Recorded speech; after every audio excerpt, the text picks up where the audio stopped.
ए बुचुल भैया, एगो औरत अपना पति से कहत है कि ये राजा, अरे एगो तो बधार के खटनी से दे हरानी में रहता है, एगो तोहरो खटनी करे के परी का हो, तनी मान ना जा। उ का कहतरी,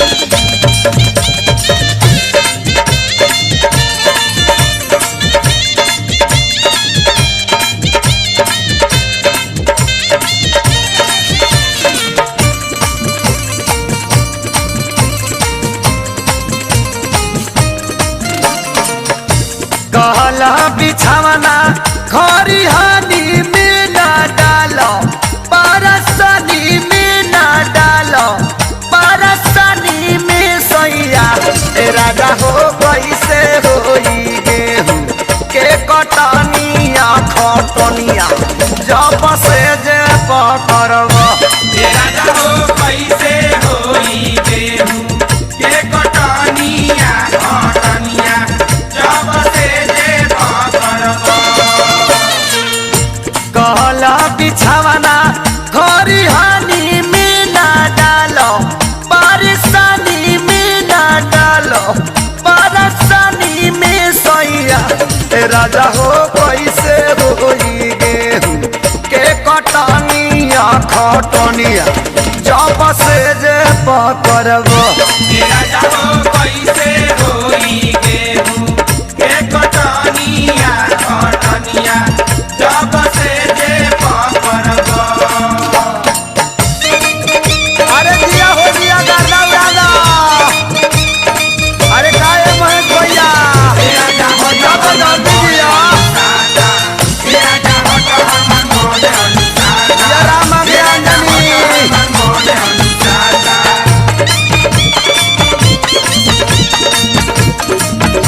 अरे चढ़ा रहा है भाई साहेब कौन बाबा फूटते किरनिया सौसे देहिया टाटाई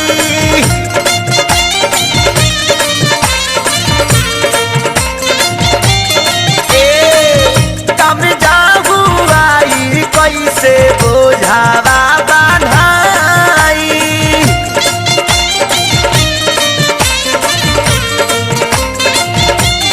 गलतिया गलत किए राजा सबे मेहनत करके पसेना होता तारा लेगा तानू नहीं के भेवा।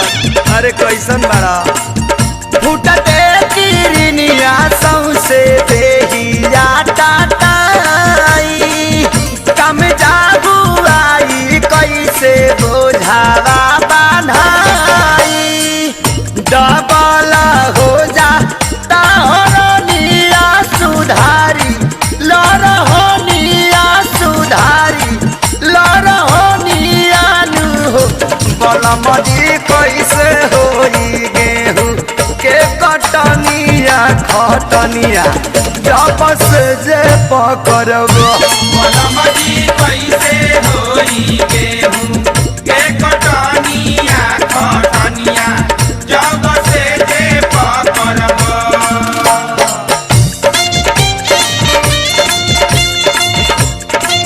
हाय हाय हाय हाय ए मनु है देखा अरे दादा हो जान गई रे उठा नहीं तेरा मुड़ी को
तनो हाकतानी बिना से। ए रंजे भैया औरत गलस की केतनो हाकतानी सुखते नहीं के। जानी हटावा मच्छरदानिया तू पाई लाबहोनिया चुमा से कलबहोनिया नु हो। ए सैया हो कैसे रोई गेहूं के कटनिया खटनिया जो बसे जे पकड़ब। सैया हो कैसे होई गेहूं के कटनिया खटनिया जब से जे पकड़ब। हाय हाय हाय हाय क्या बात है। अरे हिलावा हिलावा। अरे तोरा से प्यार बहुत है दादा हो। अरे रोशनी कदा रोशनी।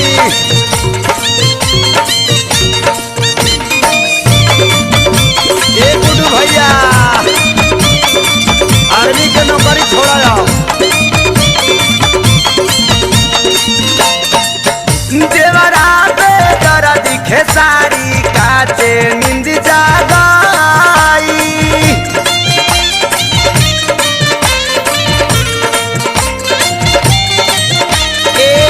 हसुआ के बेटा हमारा हाथ में धराई।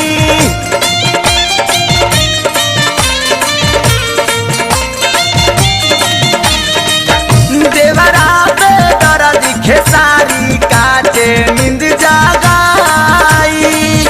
हसुआ के बेटा हमारा हाथे में धराई। ए सुबोध झोटा कटवा लगे लड़का सम पापड़ी खा लो सा। ये कहा थे बाला टीके पनिया दूसरे हाथ गतनिया दूसरे हाथ गतनिया हो। ए पिया हो कैसे होई गेहूं के कटनिया खटनिया जब से जे पकड़ब। सैया हो कैसे हो